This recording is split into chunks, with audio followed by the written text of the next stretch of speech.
नमस्कार साथियों, एक बार फिर से स्वागत है आपका राजहंस ऑनलाइन क्लासेज में। और इस क्लासेज में हम पढ़ने वाले हैं हिंदी ग्रामर का एक टॉपिक छोटा सा, सर्वनाम। क्या पढ़ने वाले हैं? सर्वनाम। जैसा कि पिछले वीडियो में हमने संज्ञा को पढ़ा था। किसको पढ़ा था? संज्ञा को। तो इस वीडियो में हम पढ़ने वाले हैं सर्वनाम। सर्वनाम क्या होते हैं? देखो, संज्ञा के स्थान पर, किस पर? संज्ञा के स्थान पर प्रयुक्त होने वाले शब्द,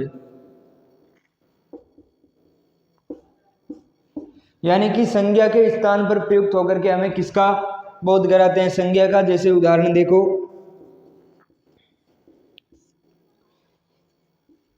श्याम आज खाना नहीं खाएगा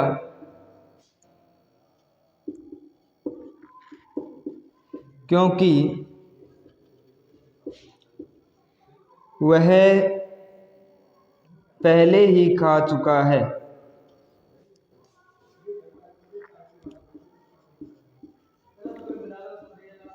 देखो, अब श्याम आज खाना नहीं खाएगा क्योंकि वह पहले ही खा चुका है, यानी कि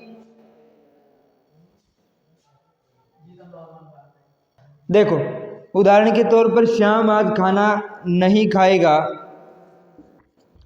क्योंकि वह पहले ही खा चुका है। यानी कि इस जगह पर जो श्याम है वो क्या है?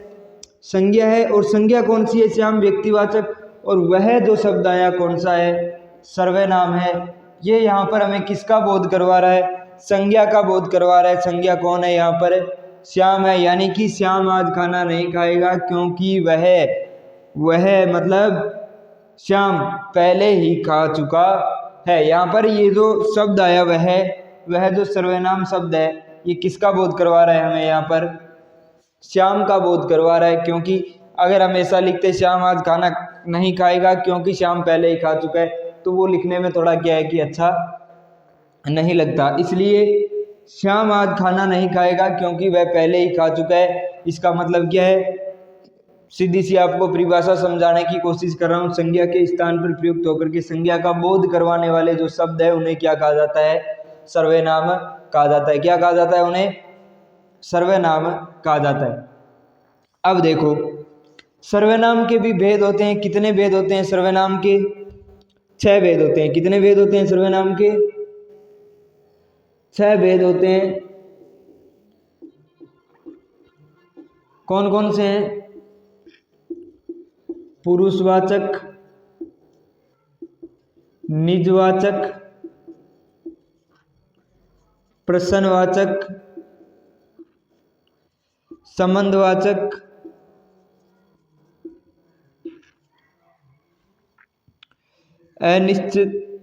निश्चितवाचक, निश्चयवाचक और अनिश्चयवाचक। 3 6 हो गए। कितने? 6। सर्वनाम के कितने भेद होते हैं? 6 भेद होते हैं। कौन कौन से? निजवाचक, निजवाचक, संबंधवाचक, पुरुषवाचक, अनिश्चयवाचक, निश्चयवाचक, प्रश्नवाचक आदि 6 भेद होते हैं। और सर्वनाम शब्द कौन कौन से होते हैं ये चीज आपको और बता देता हूं। मैं, तू, वह, जो, सो, कोई, कौन आदि। यानी कि ये सब क्या है? सर्वनाम शब्द है। आज पापा नहीं आ रहे क्योंकि वह बाहर जाने वाले। 2 3 4 5 और 6। सर्वनाम के कितने भेद होते हैं? 6। कौन कौन से? पुरुषवाचक, निजवाचक, प्रश्नवाचक, संबंधवाचक, अनिश्चयवाचक और निश्चयवाचक। 1 2 3 4 5 6 हो गए 6 पूरे। अब देखो, हम एक एक को पढ़ते हैं इन 6 में से। लेते हैं पुरुषवाचक। क्या लेते हैं?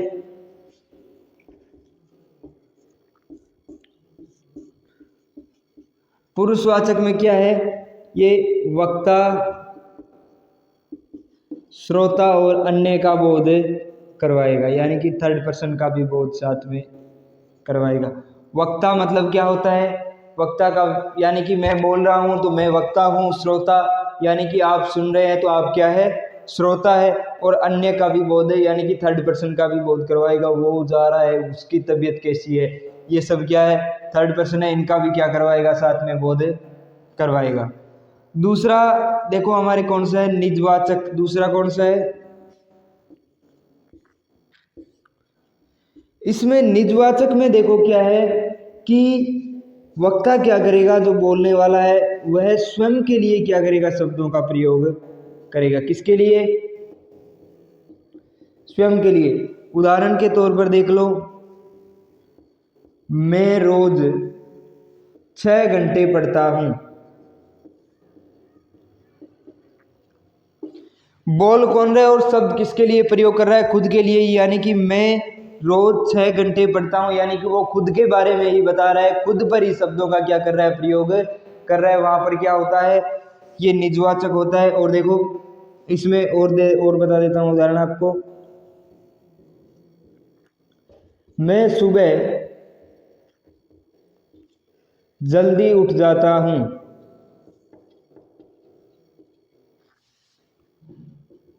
मैं 4 पुस्तक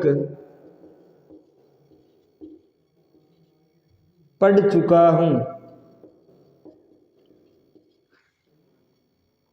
ये सब क्या है, निजवाचक के उदाहरण है, यानी कि वक्ता है, जो बोलने वाला है, वो खुद के लिए शब्दों का क्या करेगा, प्रयोग करेगा।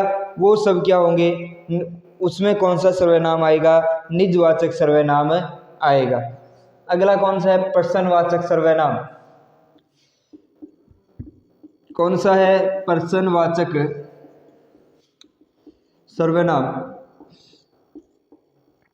तो भाई सीधा सा नाम से ही पता चल रहा है किसका बोध करवाएगा, पर्सन का बोध करवाने वाले जो शब्द है उन्हें, वो किस में आते हैं, पर्सनवाचक शब्द में आते हैं। उदाहरण देख लो एक दो। उदाहरण में क्या आएगा, जैसे शोर कौन कर रहा है,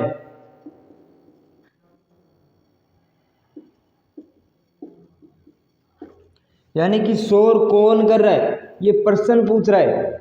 इसमें क्या है, पर्सनवाचक सर्वनाम में क्या होगा, पर्सन का बोध करवाएगा, नए पर्सनों का बोध करवाएगा। जहां पर्सन का बोध होता है वहां कौन सा सर्वनाम होता है, हमेशा पर्सनवाचक सर्वनाम होता है। जैसे देखो,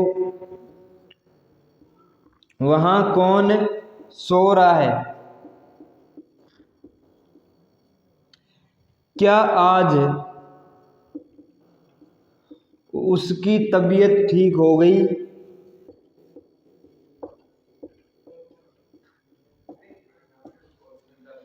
क्या आज, यानी कि ये उसको, इसको पता नहीं है कि, बोलने वाला जो वक्ता है उसको पता नहीं है कि उसकी तबीयत ठीक हुई है कि नहीं हुई है।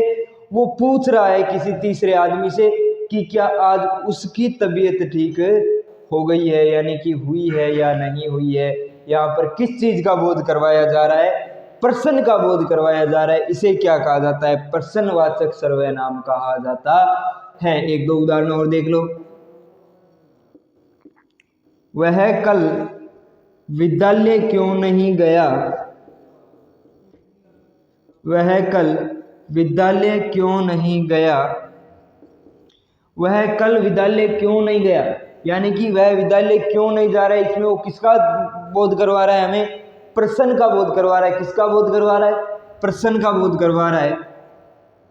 और देख लो उदाहरण एक दो और बता देता हूं पर्सनवाचक के। वह दीपावली की छुट्टियां जो है कहाँ बिताएगा,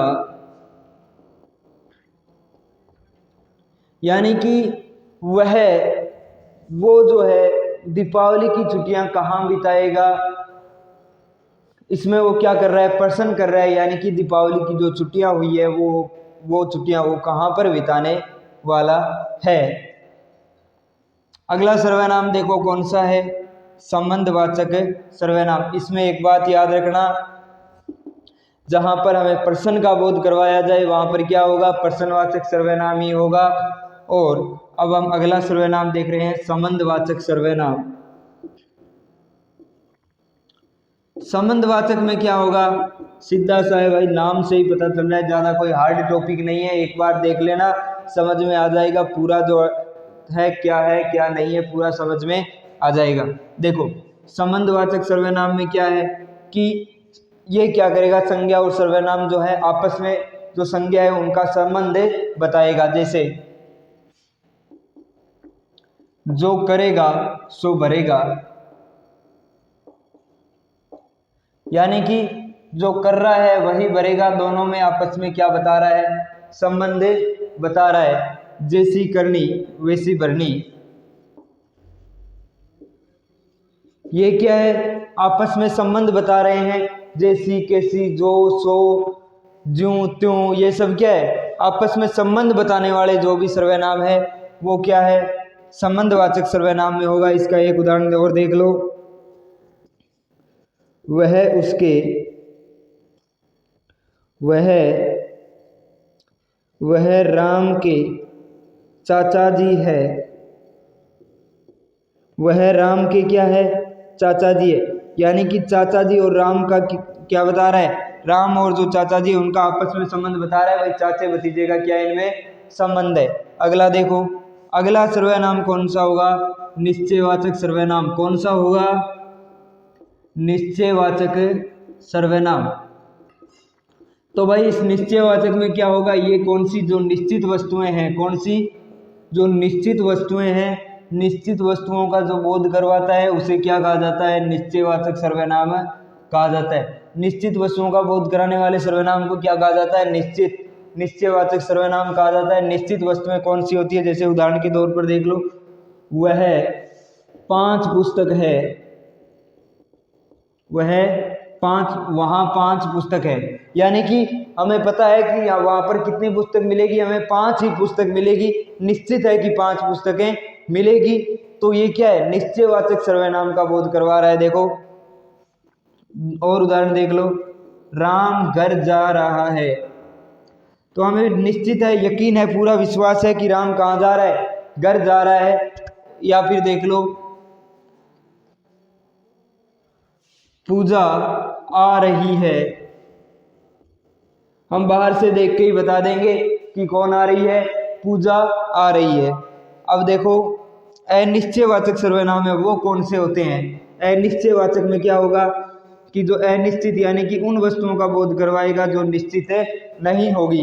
हम घर के अंदर बैठे हैं, बाहर से किसी ने गेट खटखटाया तो क्या कहेंगे, शायद कोई आया है। हमें निश्चित नहीं है, पक्का पता नहीं है कि कौन आया है, उसके लिए हम क्या करेंगे, अनिश्चयवाचक सर्वनाम का प्रयोग करेंगे, शायद कोई आया है।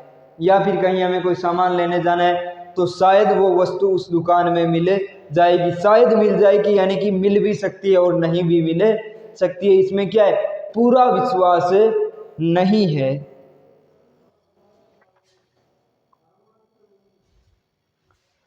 तो आज का जो ये छोटा सा एक टॉपिक था सर्वनाम, ये भी हमारा क्लियर हुआ।